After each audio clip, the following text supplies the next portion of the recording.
बिस्मिल्लाहिर्रहमानिर्रहीम। अस्सलामुअलैकुम दोस्तान, आज हम आपको MS वर्ड 2013 के 7वें लेक्चर में खुशामदीद कहते हैं। आज के लेक्चर में हम जानेंगे सॉर्ट ऑप्शन के बारे में और शो एंड हाइड की के बारे में।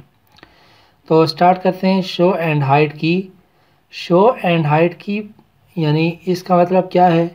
इसका मतलब ये है कि अगर आपके पास एक तैयारशुदा डॉक्यूमेंट मौजूद है तो उस डॉक्यूमेंट में आपने ये जानना है कि इसमें कितने मसलन कहीं अगर गड़बड़ है तो आप देखना चाहते हैं कि इधर स्पेस इस्तेमाल हुआ है या टैब इस्तेमाल हुआ है या मसलन किधर एंटर को प्रेस किया गया है। इन चीज़ों को जानने के लिए हमने शो एंड हाइड की का इस्तेमाल करना होता है। इस पर सिंगल क्लिक करेंगे। ये देखें, जैसे ही हम इस पर सिंगल क्लिक करेंगे ये हमें बताएगा कि कहाँ कहाँ क्या चीज़ इस्तेमाल हुई है। ये आप देख रहे हैं हमारे पास इधर जो डॉट्स मौजूद हैं, इन डॉट्स का ये देखें, हर एक वर्ड के बाद भी डॉट है और इधर भी डॉट्स हैं। इन डॉट्स का मतलब ये है कि इधर हमने स्पेस इस्तेमाल किए हैं, ठीक है।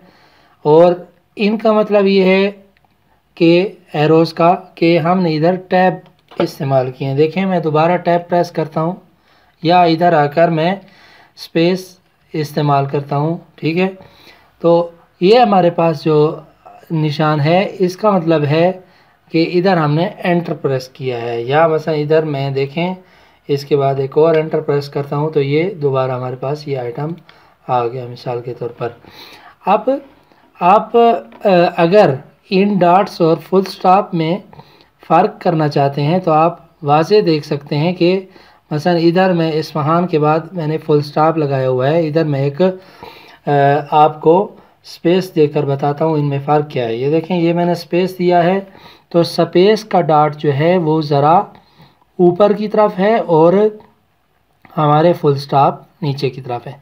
और अगर हमने मसलन इस शो एंड हाइड की के इस्तेमाल से स्पेस वगैरह काम करने हैं तो मसलन हम उन्हें बैक स्पेस के ज़रिए काम कर सकते हैं। इसी तरह अपने टैब्स को भी काम कर सकते हैं और मसलन हम बाकी चीज़ें भी इसके ज़रिए से जान सकते हैं। सही है। तो आइए हम शो एंड हाइड की के बाद अब जानते हैं इस सॉर्ट ऑप्शन के बारे में। सॉर्ट ऑप्शन कोई इतना मुश्किल ऑप्शन नहीं है। ये आप अपने मोबाइल्स में या ख़ुद लैपटॉप स्क्रीन पर कहीं भी आप इसे इस्तेमाल करते हैं। यानी तरतीब देनी होती है कि आपको किसी लिस्ट में किस तरीके से तरतीब देनी है, ठीक है। तो मैं इसे वापस ऊपर ले आता हूँ ताकि लिस्ट मेरे पास ऊपर पूरी रहे। इधर देखें, मैंने इंग्लिश में, उर्दू में और गिनती के आदात में 1 2 3 लिस्टें बनाई हुई हैं। इनमें हमने तरतीब देनी है। मसलन हमारे पास बहुत सारे नाम हैं और हम चाहते हैं कि किसी भी नाम को पैदा करना हो अल्फ़ाबेट की तरतीब से हम उन्हें पैदा कर लें। तो अब क्या करना है, मैं इन्हें अल्फ़ाबेट्स की हिसाब से तरतीब देना चाहता हूं तो मुझे चाहिए कि मैं इनको सेलेक्ट करूं और सेलेक्ट करने के बाद सीधा इधर सॉर्ट वाले ऑप्शन में चला जाऊं। आप इधर देखें, जैसे ही हम इसे सिंगल क्लिक करके ओपन करते हैं तो इधर ऑटोमेटिकली ये टेक्स्ट के ऑप्शन को क्या करेगा, सीधा करने का ऑप्शन दे रहा है। ओके करेंगे तो आप देखें इधर अल्फ़ाबेट्स की तरतीब के हिसाब से अली, बाकिर, फ़ातिमा, हुसैन, मोहम्मद, तकी वगैरह कोई फ़र्क नहीं पड़ता कि आपकी जो डॉक्यूमेंट है वो इंग्लिश में है या उर्दू में।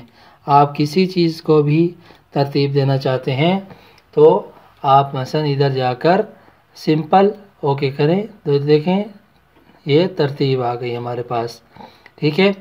या मसलन आप इनको दोबारा तरतीब इनकी दोबारा ख़त्म करना चाह रहे हैं तो आपको इधर क्लिक करना पड़ेगी, ठीक है। ये देखें दोबारा उसी तरतीब में आ गए जिस तरह उलट आ गए बल्कि, ठीक है। या मसलन दोबारा आपने इन्हें तरतीब देनी है हरूफ अलिफ बा की तरतीब से तो ये देखें। इसी तरह हमारे पास मसलन ये कुछ हरूफ हैं, आदाद वगैरह हैं। या मसलन हम जिस यूनिवर्सिटी में इधर पढ़ते हैं तो उधर कोड्स, रोल नंबर्स वगैरह जो तुल्लाब के होते हैं उनके भी तरतीब जो होती है वो इसी तरह से दी जाती है। मसलन आप इधर जाकर ये क्लिक करें तो ये हमारे पास तरतीब। ये था हमारा आज का 7वां लेक्चर जिसमें हमने शॉर्ट और शो एंड हाइड की के बारे में जाना। इंशाल्लाह अगले लेक्चर्स में हम स्टाइल्स के बारे में जानेंगे। और तब तक के लिए आप अपना ख्याल रखिएगा। मिलते हैं अगले लेक्चर्स में। अल्लाह हाफिज़।